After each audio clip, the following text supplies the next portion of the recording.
Sweet delay.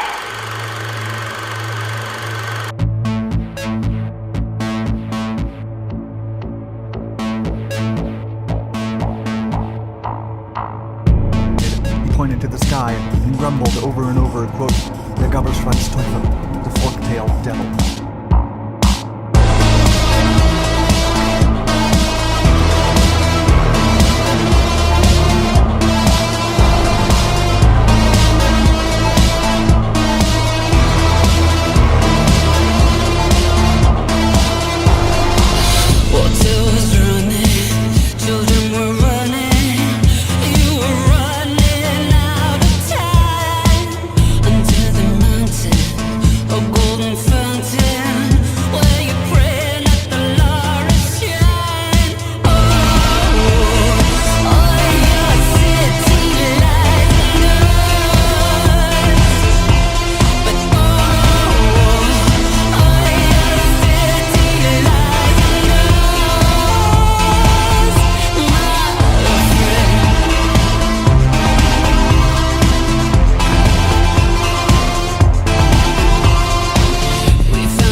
Hey everyone, Joe here, just doing the final for our three-way buddy build between me, Charlie Mack, and our good friend Ben over at Ben Builds. We all decided to do P-38s, as you can see here. Here's some final pics of mine. Mine was kind of a rush job. I do have some extra things I needed to do before I put it up on the shelf. One is paint the barrels. You'll see that I haven't painted those yet. And two is put the antenna wire in, which I have not done yet either on these pictures. But I'm calling this one done for what it is. No real weathering, out of the box build. This Tamiya kit is absolutely fantastic. Highly recommend it. Highly recommend you all go out and get one if you can. It's well worth it. The only thing I didn't care for about the kit were the propeller hubs. And you have to build them up separately. It's three pieces to build the back part of the hub and then put the nose cone on, which is really weird because you can't do it pre-painting.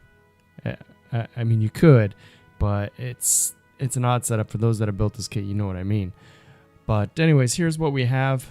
This first picture you can see is kind of a side view, and again, just plain Jane out of the box, Miss Virginia markings, and this kit is, again, can't say enough great things about it. So use masking putty, Andy's masking putty, to do the demarcation lines and all of that good stuff here. Those turned out pretty well, honestly.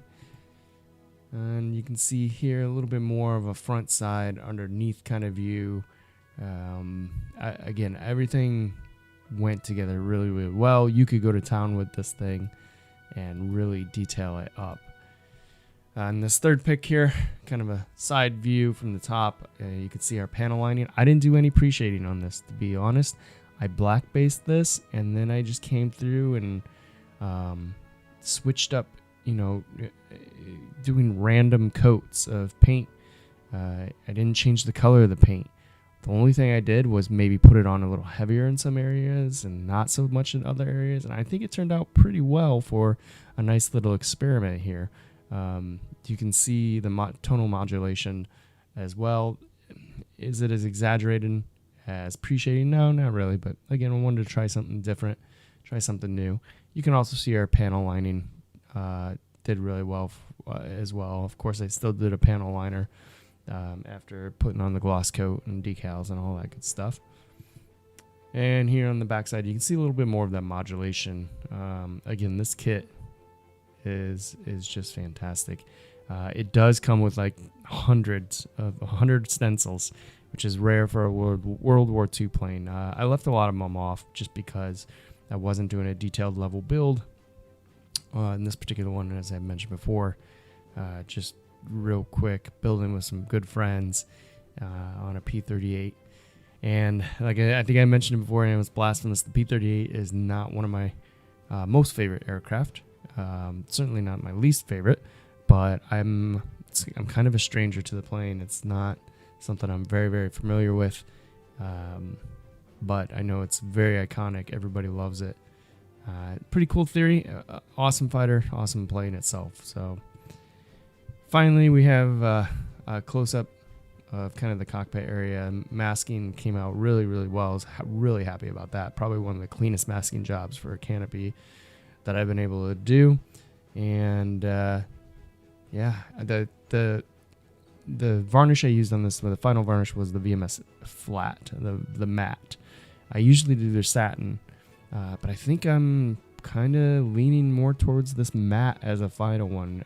The finish on this, like the paint finish, is fantastic, and I think it has to do with that matte varnish, because I mean it looks really smooth. I did have areas that I had to sand down from the gloss coat because it's gloss coat. It can get kind of rough and bumpy, but after doing that, when I put the matte coat on, everything came out looking really well. So that's what we got.